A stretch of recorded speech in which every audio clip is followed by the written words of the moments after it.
আসসালামু আলাইকুম রহমতুল্লাহি ওবরকাতুহ। সম্মানিত দর্শক, ডক্টর মোহাম্মদ ইউনূস সরকারের যে সফলতা এবং ব্যর্থতা, এগুলো নিয়ে যদি আলোচনা করতে যান তবে ব্যর্থতার পাল্লাটাই অনেক বেশি। সরকার, যেকোনো সরকারেরই বা যেকোনো মানুষেরই সফলতা থাকে। এই সরকারেরও অনেক সফলতা আছে নিঃসন্দেহে। আর সেই সফলতার একটা প্রধান উপলক্ষ হলো আজকে এই আপনাদের সামনে যেভাবে কথা বলতে পারছি বা তাকে নিয়ে বা তার সরকারকে নিয়ে যেভাবে নির্ভয়ে সমালোচনা করতে পারছি, এটা ইউনূস সরকারের একটা বড় সফলতা, যেটি আগে আমরা ভোগ করিনি। তো আমরা কৃতজ্ঞ, আমরা অনেকে কৃতজ্ঞ এবং আমরা যে সমালোচনাগুলো করছি, বিশেষত আমি যে সমালোচনাগুলো করছি, এটার একটা উদ্দেশ্য থাকে যে এর থেকে ডক্টর মোহাম্মদ ইউনূস শিক্ষা গ্রহণ করবেন এবং তিনি সিদ্ধান্ত নিতে পারবেন। আমার সব কথা যে ঠিক তা নয়, কিন্তু আমার যে ভিন্ন মত, এই ভিন্ন মতের কারণে তাদের চিন্তায় যদি একটু ধাক্কা লাগে এবং তারাও যদি একটা ভিন্ন চিন্তা করতে থাকেন, তাহলে আহ, সরকারের জন্য অনেক অনেক ভালো হয়। বর্তমান ইউনূস সরকার যে সকল কারণে ব্যর্থতার দিকে এগুচ্ছেন, সেই ব্যর্থতার কতগুলো কারণ, বিশেষ করে ৬-৭টি কারণ আমি আপনাদের সামনে বলবো। প্রথম যে কারণ, এটি হলো ডক্টর মোহাম্মদ ইউনূস।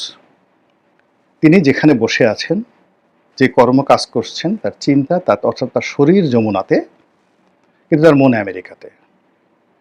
তার শরীর বাংলাদেশে, দেহ বাংলাদেশে, কিন্তু তার চিন্তা এবং চেতনা মহাকাশে, স্টারলিংকে। ফলে কি হলো, মানে তার চিন্তা চেতনার সঙ্গে তার যে বাস্তবতা, বাংলাদেশের বাস্তবতা, এটা মিলছে না। এবং একই সঙ্গে তার যারা লোকজন, তাকে বর্তমান জমানাতে তার যে সকল প্রতিপক্ষ, সে সকল প্রতিপক্ষের সঙ্গে তার তুলনাটাকে তারা অসম্মানজনক মনে করছেন। তারা মনে করছেন তিনি অতি মানব, তিনি মহামানব, তিনি বিশ্ব মানব। আর তার প্রতিপক্ষ যারা আছেন রাজনীতিবিদ, তারা ধড়িবাজ, লেখাপড়া জানে না, দুর্নীতিবাজ, গমচোর, তারপরে শেষে মুনাফেক, এমন কোনো অপকর্ম তারা করে না। তো কাজেই একদিকে শ্রেষ্ঠত্ব, অন্যদিকে নিকৃষ্টতা, এর মধ্যে তো শ্রেষ্ঠত্বের জয় হবেই, এটা ধরে নিয়ে তারা নিজেদের জন্য একটা ভাইব তৈরি করে তারা চলাফেরা করছেন। এবং কোনো মানুষের মধ্যে যদি সুপিরিয়র কমপ্লেক্স চলে আসে, কোনো মানুষ যদি নিজেকে শ্রেষ্ঠ ভাবে, ভালোভাবে এবং প্রতিপক্ষকে যদি দুর্বল ভাবে, তাহলে এটা তার জীবনের সবচেয়ে একটা বড় ব্যর্থতা। ২ নম্বর হলো যে এই সরকার কাজ শুরু করার সময়টিতে তারা তাদের কর্মকাণ্ডকে একটা নির্দিষ্ট গণ্ডির মধ্যে তারা ভাগ করতে পারেনি। তারা মনে হয়তো চিন্তা করছেন অনেক কিছু, যেটা আমরা বলি যে এই সরকার অনির্দিষ্ট সময় ক্ষমতায় থাকতে চায়, ৫ বছর ক্ষমতায় থাকতে চায়। এটা তো স্বাভাবিক। যেকোনো মানুষই ক্ষমতায় থাকতে চাইবে, দীর্ঘমেয়াদে ক্ষমতায় থাকতে চাইবে, এটা স্বাভাবিক। এটা নিয়ে আলোচনা কিছু করার নেই। কিন্তু তারা যেটি শরীয়ত দৃশ্যমান, সেই দৃশ্যমান বিষয়ে তারা তাদের যে কর্মকাণ্ড, এটির একটা সীমারেখা তারা এখন পর্যন্ত দিতে পারেনি। এবং সেই সীমারেখাটাকে তারা দোদুল্যমানতায় রেখেছে ডিসেম্বর থেকে জানুয়ারি, মানে যাকে বলা হয় জুন। তো এখন দোদুল্যমান কোনো বিষয়, আপনি ধরেন একটা দোলনাতে বসেছেন, তো সেটা ঝুলছে বা পেন্ডুলামের মতো একটা জিনিস ঝুলছে, ফলে আপনার চোখ একবার সেই পেন্ডুলামের ডান দিকে যাচ্ছে, একবার বাম দিকে যাচ্ছে। দোলনাতে যখন আপনি দুলছেন, তখন ডানে যাচ্ছেন, বামে যাচ্ছেন, সামনে যাচ্ছেন, পেছনে যাচ্ছেন। এই সকল বিষয়ের উপরে কখনো কোনো মানুষ দৃষ্টি নিবদ্ধ করে না। কিন্তু আপনি যদি মাঝামাঝি একটা জায়গাতে বলতেন যে ঠিক এই সময়টিতে, জুন মাসের ৩০ তারিখে, কোনো ডিসেম্বরে না, এখানে নির্বাচন হবে, এরকম একটা সীমারেখা তারা তাদের কর্মকাণ্ডে রাখতে পারছেন। এটা তাদের দ্বিতীয় দুর্বলতা। এবং এই বিষয়টি খুব ছোট তাদের দৃষ্টিতে, কিন্তু যারা শুনছেন, যারা স্টেক হোল্ডার, তাদের কাছে এটা একটা বিরাট বিষয়। এটা অনেকটা আলো আধারির মতো, এটা অনেকটা আলেয়ার মতো, যার জন্য তাকে নিয়ে সন্দেহ করা, তাকে নিয়ে ভয়গ্রস্ত হওয়া, আতঙ্কগ্রস্ত হওয়া, এটা স্টেক হোল্ডারদের জন্য অপরিহার্য হয়ে পড়েছে। ৩ নম্বরে যেটি হচ্ছে সেটা হলো তারা জনপ্রিয় হতে চাচ্ছে। মানে একে যাবৎকালে যে সকল কর্মকাণ্ড, সেই সকল কর্মকাণ্ডের মধ্যে তাদের জনপ্রিয় হওয়ার এবং অমরত্ব লাভের যে আকাঙ্ক্ষা, সেই আকাঙ্ক্ষা তাদেরকে পেয়ে বসেছে। যেখানে দ্রব্যমূল্যের দাম নিয়ন্ত্রণ, তার চেয়ে গুরুত্বপূর্ণ হলো আইন শৃঙ্খলা, ১ নম্বর সমস্যা। তো আইন শৃঙ্খলা রক্ষা করা, এমনকি ভাত খাওয়ার চাইতেও এখন আইন শৃঙ্খলার ব্যাপারে মানুষের কনসার্ন অনেক অনেক বেশি। এই জায়গাটিতে তারা মনোযোগ না দিয়ে তারা চট্টগ্রাম বন্দর, করিডোর, নতুন ইনভেস্টমেন্ট, এই সকল বড় বড় বিষয়গুলি নিয়ে তারা সুদূর প্রসারী একটা স্বপ্ন জাল তৈরি করার চেষ্টা করছেন। এটাকে বলা হয় পপুলারিজম। রাজনীতিতে আসলে পপুলারিজম যে জিনিসটি এটি হয় না। এটি কোনো অবস্থাতেই ভালো মতো কাজ করে না। তো তারা এই যে পপুলারিজম করার চেষ্টা করছেন, এটি তাদের ৩ নম্বর দুর্বলতা। ৪ নম্বর দুর্বলতা হলো যে তারা একটা ব্র্যাকেটের মধ্যে চলে গেছেন। সেটা এনসিপির মাধ্যমে, সেটি তাদের উপদেষ্টা মণ্ডলীতে যাদেরকে তারা অন্তর্ভুক্ত করেছেন, সেই অন্তর্ভুক্ত করার কারণে তাদেরকে যেকোনো মানুষ ব্র্যাকেট বন্দী করে ফেলতে পারছে। তাদেরকে গ্রামীণ ব্যাংকের সরকার, তাদেরকে এনজিও মার্কার সরকার, তাদেরকে চট্টগ্রাম কেন্দ্রিক সরকার, তাদেরকে আমেরিকা ব্যাক সরকার, ইউরোপ ব্যাক সরকার, তারপরে তাদেরকে ছাত্র জনতার সরকার, এরকম বিভিন্ন ব্র্যাকেটে তাদেরকে ব্র্যাকেট বন্দী করে দেওয়া হয়েছে। এবং এই যে ব্র্যাকেট বন্দী, সেই ব্র্যাকেট বন্দী হওয়ার ক্ষেত্রে তারা সেখান থেকে বের হওয়ার জন্য বা সার্বজনীন হওয়ার জন্য তারা সেই চেষ্টা করেননি।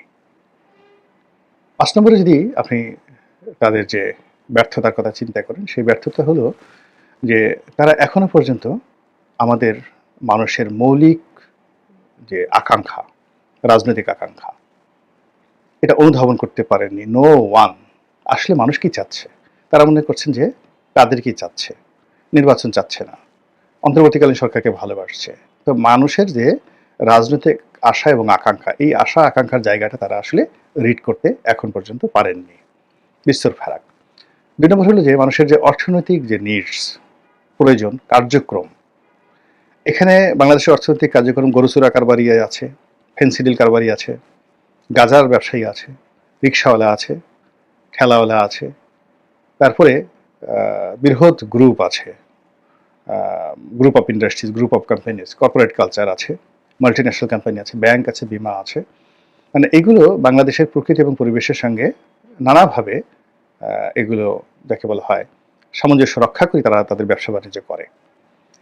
গরু যে চুরি করে সে তার একটা ভাগের অংশ নেতাকে দেয়, গরু চোরদের নেতাকে দেয়। গরু চোরের নেতা আবার সেটার একটা অংশ রাজনৈতিক নেতাকে দেয়।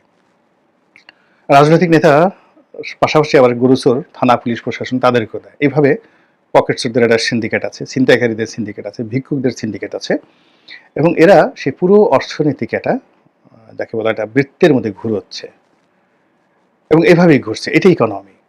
এখানে একেবারে সব কিছু যে আপনি দেবতার মতো হবেন তা নয়।